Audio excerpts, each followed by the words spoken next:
नमस्ते दोस्तों। आज हम एक ऐसे सफर पर निकलने जा रहे हैं जो हजारों साल पुराना है। हम बनाने जा रहे हैं रू पोर्सलिन, दुनिया के 5 सबसे महान सेरामिक्स में से सबसे पहला और सबसे रेयर। सबसे पहले हमें चाहिए मिट्टी। ये कोई आम मिट्टी नहीं है, ये है चिंगलियांग टेम्पल की येलो गोल्ड सॉइल। इसका रंग सोना जैसा है और ये बहुत रेयर है। लेकिन सिर्फ मिट्टी काफी नहीं, रू पोर्सलिन की खासियत है इसकी ट्रांसपेरेंसी और स्ट्रेंथ। इसके लिए हमें चाहिए एगेट स्टोन्स, यानी माँ नाउशी। इन पत्थरों को ढूंढना मुश्किल है, इन्हें ध्यान से तोड़ना पड़ता है, साफ करना पड़ता है। ये पत्थर ही बाद में ग्लेज को वो जीड जैसा लुक देंगे।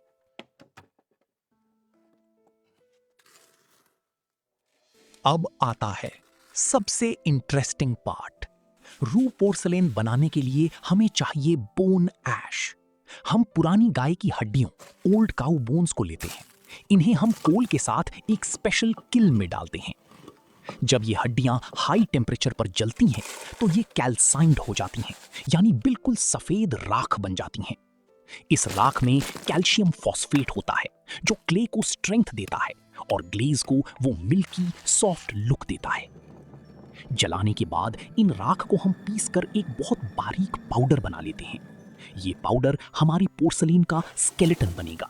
अब हमारी बारी है क्ले बॉडी तैयार करने की। हमने जो येलो सॉइल ढूंढा था उसे हम पीस कर पाउडर बना लेते हैं। साथ ही हम चेस्टनट वुड को भी जलाते हैं ताकि उसकी राख वुड ऐश मिल सके। अब मैजिक शुरू होता है। हम बोन ऐश पाउडर को पानी में डालते हैं, इसे अच्छे से हिलाते हैं।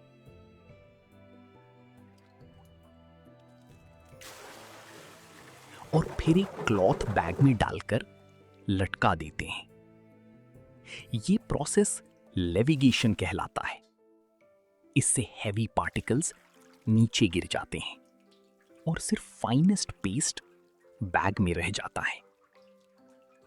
इस पेस्ट को हम येलो सॉइल के पाउडर के साथ मिक्स करते हैं। अब हमें इसे अच्छे से गूंदना पड़ता है। इसे वेजिंग कहते हैं।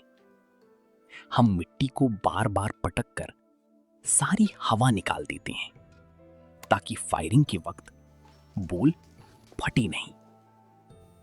ये मिट्टी अब तैयार है शेप लेने के लिए।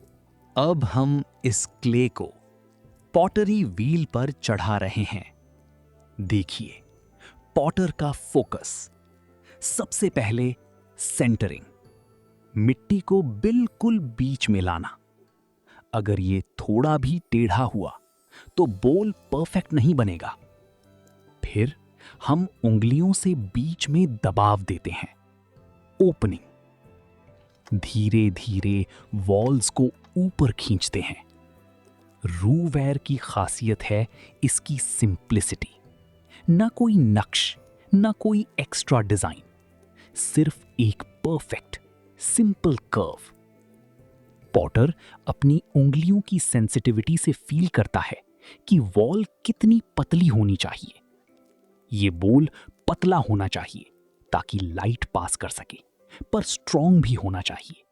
बोल बनने के बाद इसे तुरंत यूज नहीं किया जा सकता। इसे थोड़ा ड्राई होने देना पड़ता है, लेदर हार्ड स्टेज तक। जब मिट्टी थोड़ी सख्त हो जाती है पर गीली भी होती है, तब हम इसे वापस व्हील पर उल्टा चढ़ाकर ट्रिमिंग करते हैं। एक शार्प टूल से हम एक्स्ट्रा मिट्टी काट कर हटा देते हैं और बोल के नीचे एक फुट यानी पांव बनाते हैं। ये फुट बोल को टेबल पर स्टैंड करेगा। फिर हम रिम, किनारे को स्पॉन्ज से स्मूथ करते हैं।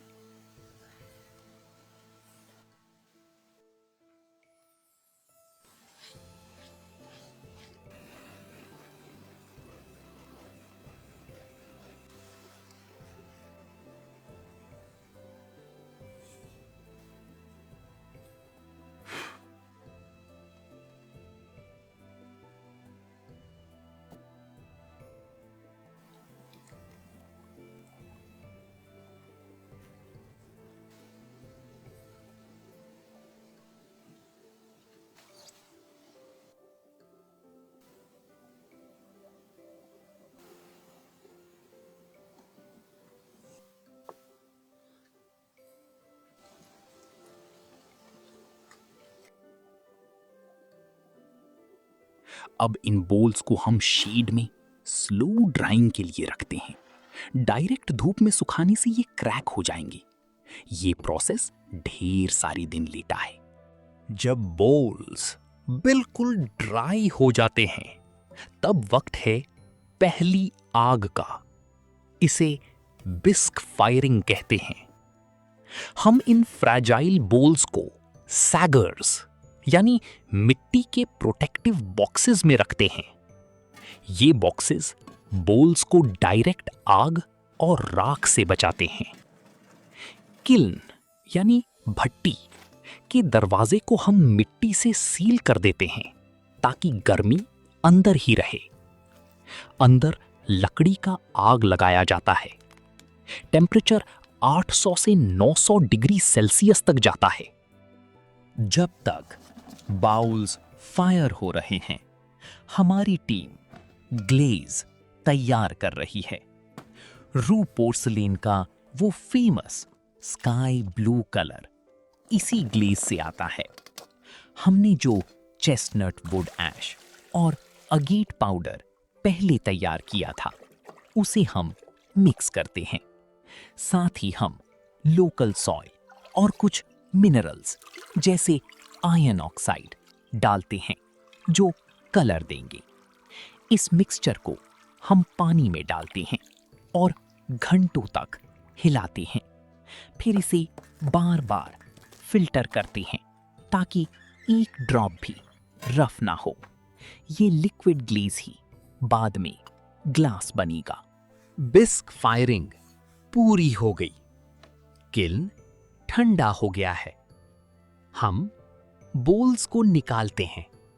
ये अब हल्का ब्राउन वाइट कलर के हैं और छूने पर खुरदुरे हैं। हम इन्हें साफ करते हैं। अब सबसे डेलिकेट काम, ग्लेजिंग। हम बोल को ग्लेज के लिक्विड में डिप करते हैं। क्योंकि बोल पोरस है, ये ग्लेज को तुरंत अब्सॉर्ब कर लेता है। ध्यान दें, बोल के फुट नीचे वाले हिस्से पर ग्लेज नहीं होनी चाहिए, वरना वो किल्न के फ्लोर से चिपक जाएगा। इसलिए हम फुट को क्लॉथ से साफ कर देते हैं। और सबसे इंपॉर्टेंट, हम बोल की फुट पर छोटी छोटी क्ले की स्पर्स यानी ट्राइपॉड्स लगाते हैं। ये बोल को सैगर के अंदर सपोर्ट देंगी ताकि वो ऊपर ना चिपके। इन स्पर्स की वजह से फाइनल बोल के नीचे छोटी निशान रह जाते हैं, जिन्हें सेसमी सीड्स कहते हैं। ये असली रूवेयर की पहचान है। अब बोल्स वापस सैगर्स में जा रहे हैं फाइनल फायरिंग के लिए। किल्न को वापस सील किया जाता है। अब शुरू होती है रिडक्शन फायरिंग। इसका मतलब है हम किल्न में हवा यानी ऑक्सीजन की सप्लाई कम कर देते हैं, आग को सांस लेने नहीं देते। जब आग ऑक्सीजन के लिए तरसती है तो वो ग्लेज में से ऑक्सीजन खींच लेती है। इस केमिकल रिएक्शन की वजह से ग्लेज का कलर बदलकर वो फेमस स्काई ब्लू या सायान हो जाता है।